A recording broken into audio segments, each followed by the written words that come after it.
साम्राज्य न्यूज, सामान्यांचा असामान्य आवाज। शहर शिवसेनेच्या वतीने शुक्रवारी शासकीय विश्रामगृहात आदर्श शिवसैनिक पुरस्काराचे थाटात वितरण करण्यात आले। शिवसेना प्रमुख बाळासाहेब ठाकरे यांच्या जयंतीच्या निमित्ताने उत्तम कार्यक्रम आयोजित करणाऱ्या शिवसैनिकांना यावेळी गौरवण्यात आले।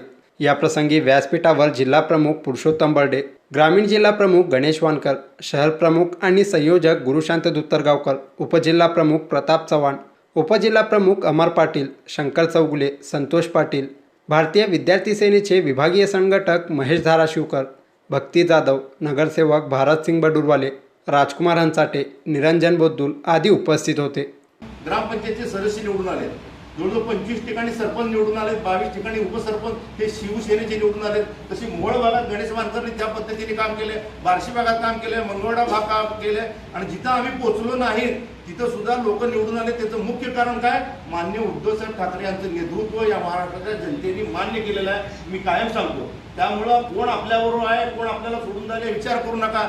जनता आपल्याबरोबर आहे, ती मतदान टाकायला तयार आहे। यामुळं येणाऱ्या महापालिकेत कोणी असू दे नसू दे, मान्य उद्धव साहेबांचं काम, शिवसेनेचा संघटना, आपण महापालिकेवर भगवा फडकल्याशिवाय ग बसणार हे 100% सत्य आहे। आणि त्यामुळं आपण अत्यंत चांगल्या पद्धतीने काम करत, आज मला अत्यंत चांगले जुने नवे सगळे सहकारी चांगल्या पद्धतीने भेटलेले आहेत। आठवड्याला एक बैठक घेऊ, पुढच्या जर कोरोनाचा हे कमी झाला तर आपल्याला 2 आमदार दिलेले आहेत, 2 मंत्री दिलेले आहेत, त्यांच्यामार्फत सुद्धा आपल्याला हे सगळी संघटना बांधणीचं काम करायचं आहे। आणि आज उत्कृष्ट काम केलेले आहे, सगळ्यांचं मी अभिनंदन करतो। प्रत्येक जणांनी आपल्या आपल्या वार्डात चांगलं काम केलेलंच आहे। गुरुंनी सांगितल्याप्रमाणे कदाचित पुढच्या वेळेला 51 नाही 100 जण येतील, ज्यांनी रक्तदान शिबिर केलेलं आहे, ज्यांनी नेत्रदान शिबिर केलं आहे, ज्यांनी लोकांसाठी झटलेले आहेत, अशा शिवसैनिकांचा आपण सत्कार करू। आणि आपले कुटुंब म्हणून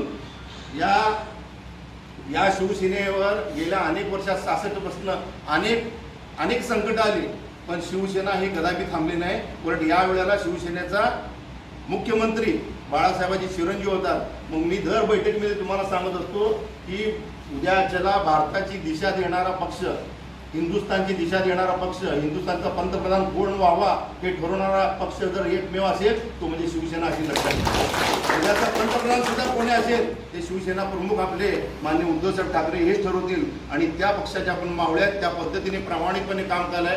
कोण आले कोण गेले ह्याची चर्चा जास्त न करण्यापेक्षा, त्याचे उहापोह न करण्यापेक्षा आपण काय करतोय, आपण किती पक्ष वाढवतोय, आपण किती प्रामाणिकपणे काम करतोय याचा प्रत्येकाने विचार करावा।